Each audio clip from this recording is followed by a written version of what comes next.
इंदौर में महिलाओं की सुरक्षा को लेकर फिर एक बड़ा सवाल खड़ा हो गया है। ऑस्ट्रेलिया खिलाड़ी के साथ हुई छेड़छाड़ के बाद अब नेशनल कंपटीशन में भाग लेने के लिए महिला खिलाड़ी के साथ निजी ट्रैवल बस में बेड टच का मामला सामने आया है, जिसमें बताया गया कि राजेंद्र नगर में शिकायती आवेदन दिया गया है। दरअसल राजेंद्र नगर थाना क्षेत्र में एक नेशनल कंपटीशन में भाग लेने के लिए आई महिला खिलाड़ी के साथ बैड टच का मामला सामने आया है।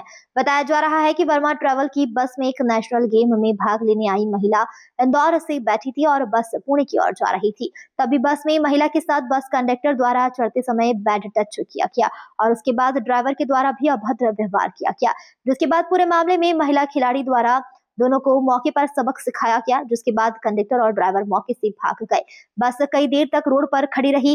इसके बाद अन्य यात्रियों के द्वारा बस के संचालक को संपर्क किया गया और दूसरा ड्राइवर मौके पर पहुंचा और फिर बस वहां से रवाना हुई। लेकिन बताया जा रहा है पूरे मामले में शिकायती आवेदन थाने पर सौंपा गया, जिसके आधार पर पुलिस जांच कर रही है।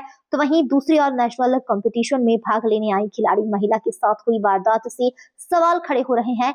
तो वहीं ड्राइवर और कंडक्टर दोनों शराब के नशे में बताए जा रहे हैं। अब मामले में पुलिस जांच पड़ताल कर रही है। ये एक घटना हुई है, बैटरी की मामला सामने आया है, जिसमें मैं आपको बताऊं, ये जो लड़की है ये पूना की रहने वाली है और भोपाल में गई हुई थी एक नेशनल शूटिंग चैंपियनशिप में पार्टिसिपेशन के लिए गई हुई थी, ऐसा बताया गया प्राथमिक जानकारी के अनुसार।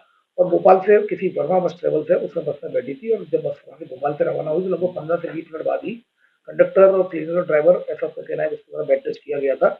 और यहाँ राजेंद्र नगर पर वो पहुंची थी रात्रि 1 बजे के करीब। तो वहाँ पर राजेंद्र नगर इंदौर जब बस आई तो वहाँ पर चेकिंग चल रही थी और सभी गाड़ियों को रोककर चेकिंग की जा रही थी।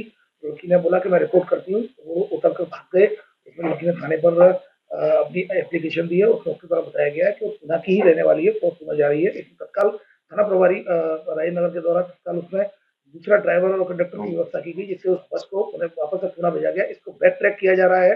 अभी फिलहाल फरियादी के द्वारा ये बताया गया है कि अपने परिवार से और अपने वकील से बात करके उसमें आगे कार्रवाई करेगी। लेकिन फिलहाल क्योंकि इसमें ऑलरेडी बैक ट्रैक कराया जा रहा है थाना राजेंद्र में। इंदौर पुलिस कमिश्नरेट लगातार इंटर स्टेट जो बसें चलती है उसमें लगातार पिछले 7 दिनों से इंटेंसिव सर्चिंग और चेकिंग ऑपरेशन चल रहा है। वो इसी दिशा में उस दिन भी रात्रि में 1 बजे इसी तरह से बसों की चेकिंग चल रही थी, उस तब ये घटना प्रकाश में आई। इसमें वैधानिक कार्रवाई की जा रही है, आइडेंटिफाई की जा रही है। नेशनल कॉम्पिटिशन में भाग लेने के लिए आई थी या खिलाड़ी? जो प्राथमिक जानकारी में बताया गया है कि नेशनल जो शूटिंग चैंपियनशिप जो कंपटीशन था उसमें पार्टिसिपेशन के लिए आई थी।